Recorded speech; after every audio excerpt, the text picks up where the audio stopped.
I have a couple quick announcements to get through before I start reading chapter 6, which is the main goal for today. The first announcement is thank you.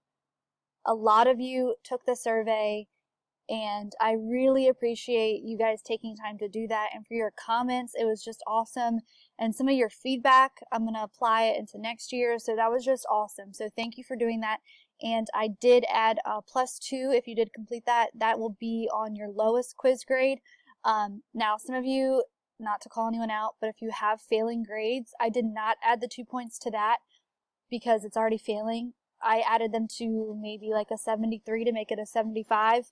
It's all going towards the same thing, so it really doesn't matter where I put the +2, but I have done that, so those are uploaded.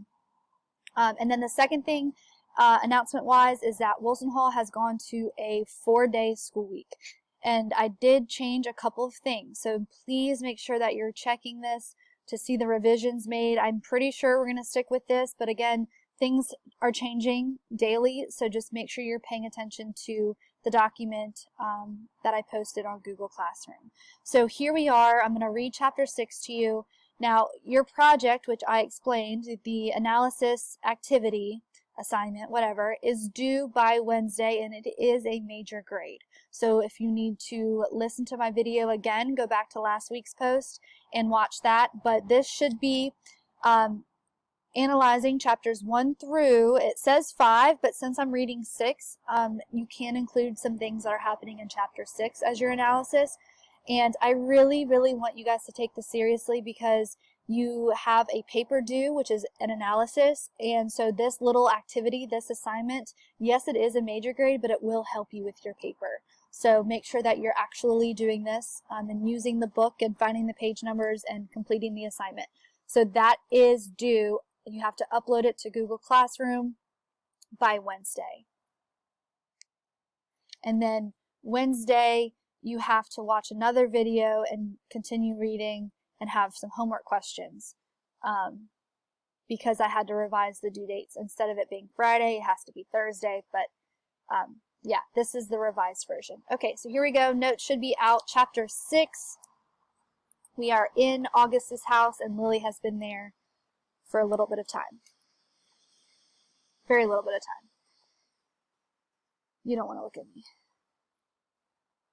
The next morning, inside the honey house, I woke to banging in the yard. When I pulled myself off the cot and wandered outside, I found the tallest Negro man I'd ever seen working on the truck, bent over the motor, tools scattered around his feet.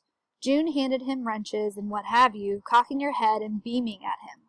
In the kitchen, May and Rosaline were working on pancake batter. I didn't like pancakes that much, but I didn't say so. I was just thankful it wasn't grits. After kneeling on them half your life, you don't care to eat them. The trash can was full of banana peels, and the electric propeller bubbled into tiny glass nozzles on top of it. Bloop, bloop. I loved the way it sounded, the way it smelled. "Who's that man out there?" I asked. "That's Neil," said May. "He's sweet on June." "It looks to me like June is sweet on him, too." "Yeah, but she won't say so," said May. "She's kept the poor man strung along for years, won't marry him and won't let him go." May drizzled batter on the griddle in the shape of a big L. "This one's yours," she said. "L for Lily." Rosaline set the table and warmed the honey in a bowl of hot water. I poured orange juice into the jelly glasses. "How come June won't get married to him?" I asked. "She was supposed to get married to somebody else a long time ago," said May, "but he didn't show up for the wedding." I looked at Rosaline, afraid the situation of jilted love might be unfortunate enough to send May into one of her episodes, but she was intent on my pancake. It struck me for the first time how odd it was that none of them were married. 3 unmarried sisters living together like this. I heard Rosalie make a sound, like, and I knew she was thinking about her own sorry husband, wishing he hadn't shown up for their ceremony. June swore off men and said she would never get married, and then she met Neil when he came to be the new principal at her school. I don't know what happened to his wife, but he didn't have one anymore after he moved here. He's tried every which way to get June to marry him, but she won't do it. Me and August can't convince her either. A wheeze welled up from May's chest, and then it came out "Oh, Susanna, here we go." "Lord, not again," said Rosaline. "I'm sorry," May said. "I just can't help it." "Why don't you go out to the wall?" I said, prying the spatula out of her hand. "It's okay." "Yeah," Rosaline told her. You do what you gotta do. We watched her from the screen door as May cut past June and Neil. A few minutes later, June came in with Neil behind her. I worried that his head wouldn't clear the door. What started May off? June wanted to know. Her eyes followed a roach that darted beneath the refrigerator. You didn't step on a roach in front of her, did you? No, I said. We didn't even see a roach. She opened the cabinet under the sink and dug in the black for a pump can of bug killer. I thought about explaining to her my mother's ingenious method of ridding the house of roaches, cracker crumbs and marshmallows, but then I thought, this is June, forget it. Well, what upset her then? June asked. I hated to come out and say it with Neil standing right there, but Rosaline didn't have any problem with it. She's upset you won't marry Neil. I had never considered until then that colored people could blush, or maybe it was anger that turned June's face and ears such a dark plum color. Neil laughed. See there, you should marry me and quit upsetting your sister.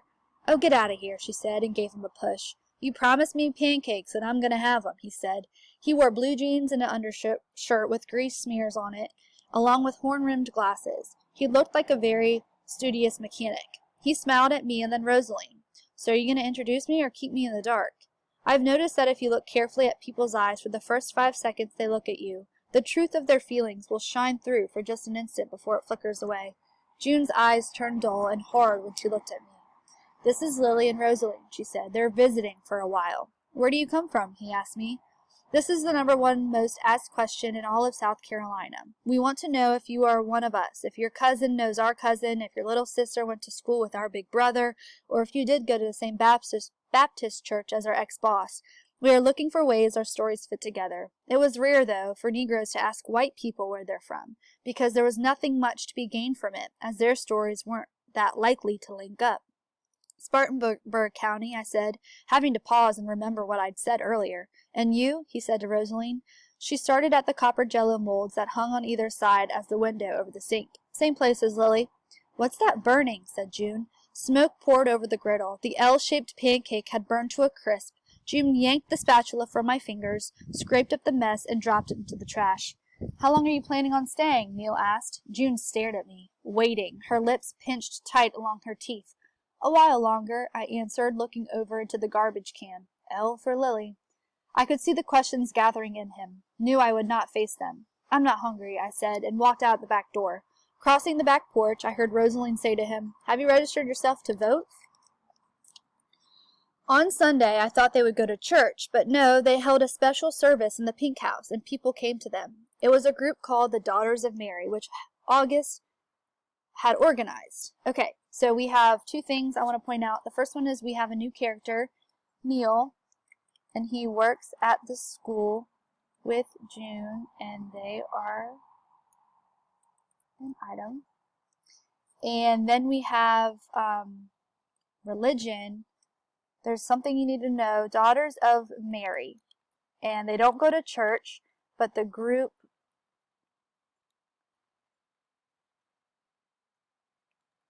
they come to August's house and they have their own ceremony.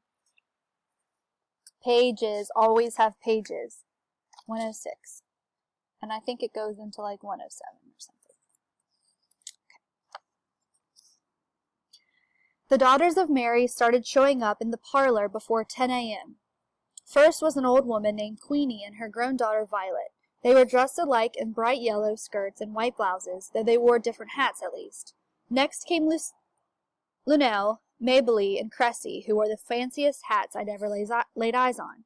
It turned out Lunell was a hat maker without the least bit of shyness. I'm talking about purple felt the size of sombreros with fake fruit on the back. That was Lunell. Mabley wore a creation of tiger fur wrapped with gold fringe, but it was Cressy who carried the day in a crimson smoked stack with black netting and ostrich feathers. If this was not enough, they wore clip-on ear bulbs of various colored rhinestones and circles of rogue on their brown cheeks. I thought they were beautiful. In addition to all these daughters, it turned out Mary had one son beside Jesus, a name named Otis Hill, with stubby teeth and oversized navy suit, so technically this group was the daughters and son of Mary. He'd come with his wife, who was known to everyone as Sugar Girl. She wore a white dress, turquoise cotton gloves, and an emerald green turban on her head. August and June, hatless, gloveless, earlobeless, looked practically poverty-stricken next to them. But May, good old May, had tied on a bright blue hat with a brim on one side and down on the other. August had brought in chairs and arranged them in a semicircle facing the wooden statue of Mary. When they were all seated, she lit the candle and June played the cello. We said the Hail Marys together, Queenie and Violet moving strings of wooden beads through their fingers. August stood up and said she was glad me and Rosaline were with them. Then she opened a Bible and read, "And Mary said, Behold, from henceforth all generations shall call me blessed. For he that is mighty hath done to me great things. He hath scattered the proud, he hath put down the mighty from their seats, and exalted them of low degree. He hath filled the hungry with good things, and the rich he hath sent empty away." Laying the Bible in her chair, she said, "It's been a while since we've told the story of Our Lady of Chains, and since we have visitors who've never heard the story of our statue, I thought we'd tell it again." So we have all those characters. I'm not going to have you know them. You don't need to know who they are. But on page 107, the Statue of Mary explanation, they're going to tell the story behind who that figure is. That lily that has the faded red heart and that has the fist like this, that's in the corner, that's the Statue of Mary, and we'll have stories on her right now.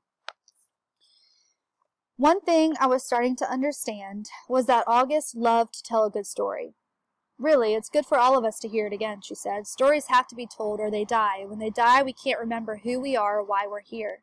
Cressy nodded, making the ostrich feathers wave through the air so you had the impression of a real bird in the room. "That's right, tell the story," she said. August pulled her chair close to the statue of Black Mary and sat facing us. When she began, it didn't sound like August talking at all, but like somebody talking through her, someone from another time and place. All the while her eyes looked off toward the window, like she was seeing the drama play out in the sky. "Well," she said, "back in the time of slaves, when the people were beaten down and kept like property, they prayed every day and every night for deliverance.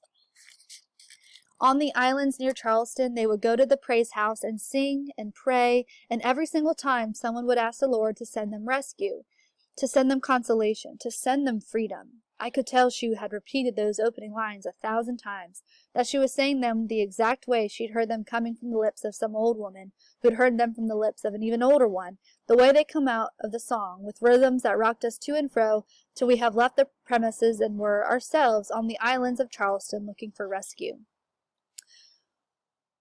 One day, August said, a slave named Obadiah was loading bricks onto the boat that would sail down the Ashley River, when he saw something washed up on the bank. Coming closer, he saw it was a wooden figure of a woman. Her body was growing out of the block of wood, a black woman with her arm lifted out and her fist balled up. At this point, August stood up and struck the pose herself. She looked just like the statue standing there, her right arm raised and her hand clutched into a fist. She stayed like that for a few seconds while we sat spellbound. Obadiah pulled the figure out of the water, she went on, and struggled to set her upright. Then he remembered how they'd asked the Lord to send them rescue, to send them consolation, to send them freedom. Obadiah knew the Lord had sent this figure, but he didn't know who she was. He knelt down in the marsh mud before her and heard her voice speak plain as day in his heart. She said, "It's all right, I'm here, I'll be taking care of you now." This story was 10 times better than Beatrix the Nun. August glided back and forth across the room as she spoke. Obadiah tried to pick up the waterlogged woman who God had sent to take care of them, but she was too heavy, so he went and got 2 more slaves, and between them they carried her to the praise house and set her on the hearth. I'm going to stop on page 109, but please finish. You only have 3 more pages to read, sorry. So please finish chapter 6. And you have to have that done by Wednesday. You also have your analysis activity due Wednesday. That is a major grade. I've already said all this. And then also know by Wednesday that you have to finish chapter 7. Sorry, not by Wednesday. I don't mean to confuse you. On Wednesday, I'll be posting another video of me reading 7, and you have to finish 7. So please stay with me. We can get through this, and thank you again for completing that survey. It really helped me out. Any questions, just let me know and I'll try to clarify. Bye!